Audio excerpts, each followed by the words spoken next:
নমস্কার বন্ধুরা, শ্রাবণী রান্নাঘরে আপনাদের সবাইকে স্বাগত জানিয়ে আমি আবার একটা রান্নার ভিডিও নিয়ে আপনাদের সামনে চলে এসেছি। আজকের আমি আপনাদের মুসুর ডাল দিয়ে একটা অসাধারণ রেসিপি বানিয়ে দেখাবো। আশা করি আপনাদের ভালো লাগবে। তার জন্য কিন্তু আমার পুরো ভিডিওটা আপনাদের দেখতে হবে। আর দেখা শুরু করার আগে একটা লাইক দেবেন আর সুন্দর একটা কমেন্ট করতে কিন্তু ভুলবেন না। তাহলে চলুন আজকের আমি মুসুর ডাল দিয়ে কি বানাই সেটা আপনারা একবার দেখে নিন। মুসুর ডালের এই রেসিপিটা বানানোর জন্য প্রথমে আমি এখানে দেখুন 100 গ্রাম মতো মুসুর ডাল নিয়ে নিয়েছি। আর মুসুর ডালটা কিন্তু আমি খুব ভালোভাবে ধুয়ে পরিষ্কার করে রেখেছি। এবার আমি একটা বড় সাইজের বাটি নিয়ে নেব। বাটির মধ্যে প্রথমে আমি এখানে দেব যে মুসুর ডালটা আমি এখানে ধুয়ে রেখেছি, সেই মুসুর ডালটা আমি এখানে পুরোটা ঢেলে নেব। যখন আপনাদের রান্না করতে ইচ্ছা করবে না তখন এইভাবে মুসুর ডাল দিয়ে রান্নাটা করে দেখবেন, খেতে কিন্তু অসম্ভব সুন্দর হয়। আর এই এক পদেই কিন্তু আপনারা সমস্ত ভাত খেয়ে নিতে পারবেন। আর এটা কিন্তু গরম ভাত দিয়ে খেতেই বেশি ভালো লাগে। আমি এখানে মুসুর ডালগুলো সব নিয়ে নিয়েছি। এইবারে আমি এর মধ্যে দিয়ে দেব দেখুন পেঁয়াজ কুচি। এখানে আমি দুটো পেঁয়াজ রেখেছি বড় সাইজের, তার মধ্যে আমি অর্ধেকটা নিলাম, মানে প্রায় একটা পেঁয়াজের মতো আমি এর মধ্যে দিয়ে দিলাম।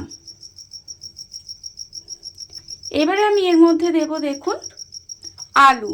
এখানে আমি একটা মাঝারি সাইজের আলু এইভাবে পাতলা পাতলা করে কেটে রেখেছি। আপনারা দেখুন সেই আলুটা কিন্তু ধুয়ে খুব ভালোভাবে পরিষ্কার করে রেখে দিয়েছি।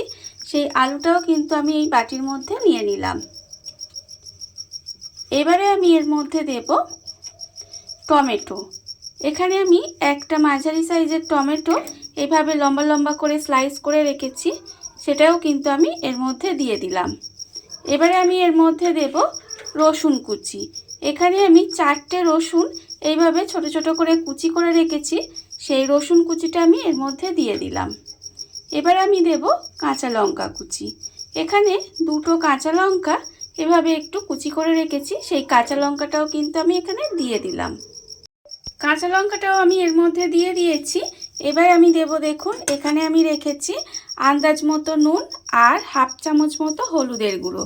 এই নুন আর হলুদের গুঁড়োটাও কিন্তু আমি এখানে দিয়ে দিলাম। এবার আমি দেব এর মধ্যে সর্ষের তেল। এখানে আমি প্রায় 2 চামচের মতো সর্ষের তেল, কাঁচা সর্ষের তেল দিলাম। দিয়ে এবার সমস্ত কিছু হাত দিয়ে খুব ভালোভাবে প্রথমে মেখে নিতে হবে। এটা কিন্তু হাত দিয়ে খুব ভালোভাবে মেখে নিতে হবে প্রথমে, যাতে সমস্ত কিছু একসঙ্গে খুব ভালোভাবে মাখা হয়ে যায় বা মিশে যায়।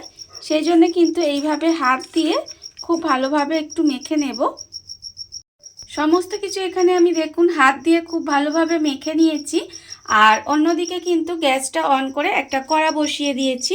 এবারে আমি যেটা মেখে রেখেছিলাম, কড়াই কিন্তু আমি কিছুই দিলাম না, আমি যেটা মেখে রেখেছিলাম সেটা আমি এই কড়ার মধ্যে দিয়ে দিলাম। আমি এখানে আলাদা করে বাটিটা মেখে রেখেছি, আপনারা চাইলে কিন্তু এটা ওই কড়ার মধ্যেই মেখে নিতে পারেন। এবারে আমি দেখুন যে বাটিটায় মেখে রেখেছিলাম সেই বাটিটায় আমি এইরকম সাইজের এক বাটি জল নিলাম। জল নিয়ে এই বাটিটা ধুয়ে এই জলটা এবারে আমি এর মধ্যে দিয়ে দেব।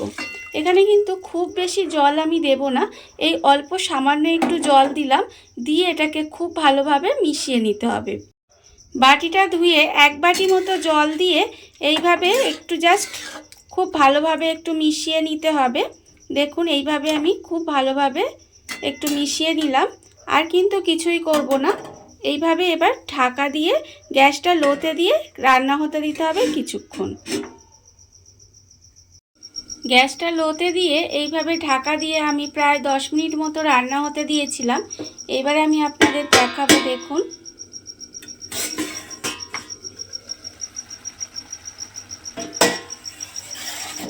দেখুন এর ফলে কিন্তু আলু, ডাল, টমেটো, পেঁয়াজ সমস্ত কিছু কিন্তু খুব ভালোভাবে সেদ্ধ হয়ে গেছে। এইবারে আমি এটাকে এইভাবে নেড়ে নেড়ে সমস্ত কিছু খুব ভালোভাবে মিশিয়ে নেব। দেখুন এইভাবে কিন্তু নেড়ে নেড়ে সব কিছু মিশিয়ে নিতে হবে। আর একটু শুকনো শুকনো করে নিতে হবে। এটা কিন্তু একটু সময় নিয়ে করতে হবে। দেখুন, এই সময় কিন্তু গ্যাসটা লোতেই দিয়ে রাখবেন, না হলে কিন্তু তলায় লেগে যেতে পারে। সেই জন্য এইভাবে, যাতে আলুটা, ডালটা, টমেটোটা, সমস্ত কিছু, রসুন ফসুন খুব ভালোভাবে মিশে যায়। আর এইভাবে রান্না করতে করতে দেখবেন একটু শুকনো শুকনো হয়ে আসবে। তাই এইভাবে একটু সময় নিয়ে আমি শুকনো করে নেব। ডালটা কিন্তু আমি এখানে নেড়ে নেড়ে একেবারে শুকনো করে নিয়েছি। দেখুন, ডালের যে একটা জলো ভাব ছিল সেটা কিন্তু আর নেই, এইভাবে কড়া থেকে উঠে আসছে। যখন ঠিক এইভাবে কড়া থেকে একটু উঠে আসবে তখন কিন্তু এটাকে আমি আলাদা করে নামিয়ে রেখে দেব। এইভাবে আলাদা করে কিন্তু এটা নামিয়ে নিতে হবে। আমি কিন্তু এটা আলাদা করে ঢেলে নিয়েছি। আর অন্যদিকে দেখুন, গ্যাসটা অন করে আবারও একটা কড়া বসিয়ে দিয়েছি। এবারে আমি কড়ার মধ্যে আবারও কিন্তু সর্ষের তেল দিয়ে দেব কিছুটা। এবারে তেলটা যখন গরম হয়ে যাবে তখন আমি এর মধ্যে দিয়ে দেব 3টে শুকনো লঙ্কা। এখানে আমি 3টে শুকনো লঙ্কা দিয়ে দিয়েছি। এইবারে লঙ্কাটাকে আমার প্রথমে খুব ভালোভাবে একটু ভেজে নিতে হবে। এইভাবে লঙ্কাটা আমি একটু লাল করে ভেজে নেব। দেখুন, খুব ভালোভাবে কিন্তু লঙ্কাটা ভেজে নেব।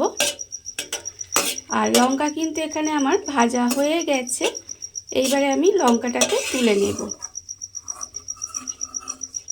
এইভাবে লঙ্কাটাকে তুলে আমি এখানে রেখে দেব।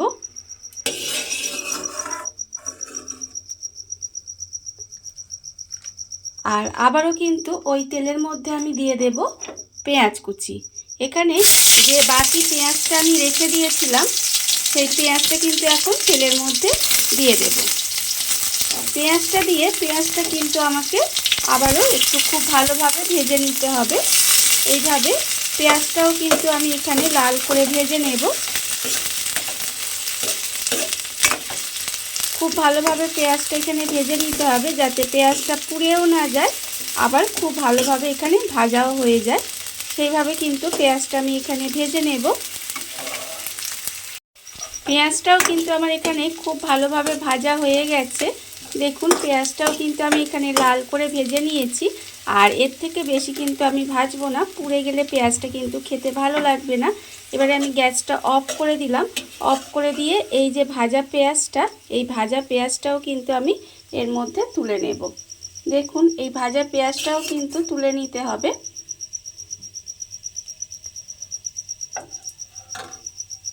ভাজা পেঁয়াজটাও আমি কিন্তু এখানে তুলে রেখে দিয়েছি।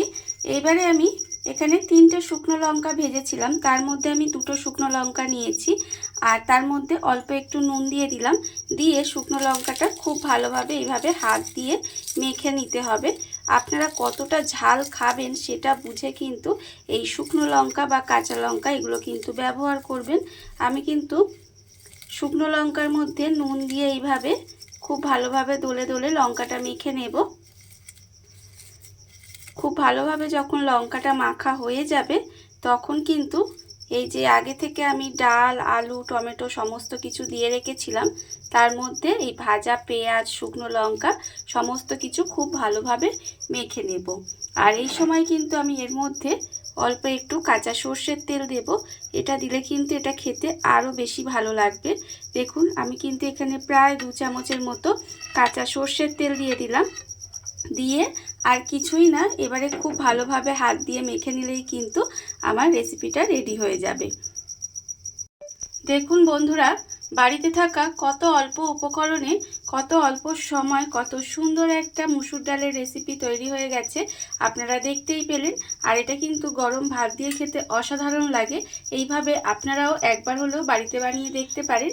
আর এই ভিডিওটা যদি আপনাদের ভালো লেগে থাকে, আপনারা যদি ফেসবুক থেকে দেখে থাকেন পেজটি ফলো করে দেওয়ার অনুরোধ রইল। আর যদি ইউটিউব থেকে দেখে থাকেন চ্যানেলটি সাবস্ক্রাইব করে নেওয়ার অনুরোধ রইল। তাহলে চলুন, ভিডিওটা আমি এখানেই শেষ করছি। আপনারা সবাই ভালো থাকবেন, সুস্থ থাকবেন। আবারও হাজির হব নতুন কোনো রান্না নিয়ে।